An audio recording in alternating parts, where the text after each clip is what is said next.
Assalomu alaykum o'rtoqlar. Hozir biz qayerdaligimizni videoni oxirida aytib o'taman. Agar sezib o'tgan bo'lsangiz, izohlarda qayerda turganligimizni yoki manzillarimni yozib ketsalaring bo'ladi. Demak, 10 qavatli yangi qurilgan uyimizni 10-qavati plus dupleks xonadon sotuvga qo'yapmiz. 3 xonali 140 kvadrat metr. Hozir biz demak turar joy majmuasi eng cho'q qismida turibmiz. Aylana panorama devorlari bilan joylashgan.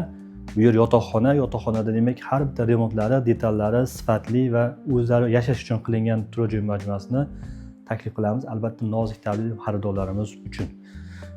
Pastki qavatimizda asosiy yashash xonasi hamda oshxonalari mavjud. Bu yerda tepa qismida sanuzel bor, dushovoy ko'rishlaring mumkin.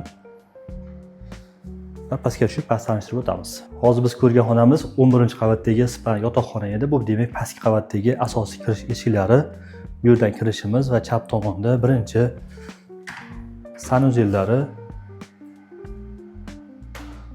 alohida qilingan. Eshiklarni o'zi ushlaganda bilasiz sifatini qanaqaligini. Bu dushovoy. Bu yerda bitta yotoqxona bor, ichkarida mebellari bilan qoldirilgan holatda. Va bu yoqda asosiy eng katta asosiy qismi. Katta studiya qilingan. Ko'rsangiz bo'ladi, bu yog'i oshxona mebellari ham dizga moslab qilib dizayn asosida qilingan. Bular hammasi qoldiriladi.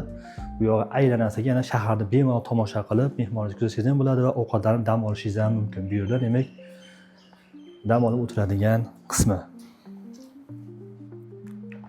Xonadonimizga manzilga keladigan bo'lsak, xonadonimiz Sergeli 5-dahasi, Sergeli metro, o'zgarish metrolari yoni hamda Golden Light turar joy majmuasi, savdo majmuasining orqa tomonida joylashgan 10 qavatli uyning 10-qavat plus dupleks xonadon mansardali 3 xona 140 kvadrat metrga ega xonadonimizni 117.500 ga qo'yyapmiz. Aytib o'tasizlar degan umiddamiz. Narxi shu holatga arziydimi, arzimaydimi?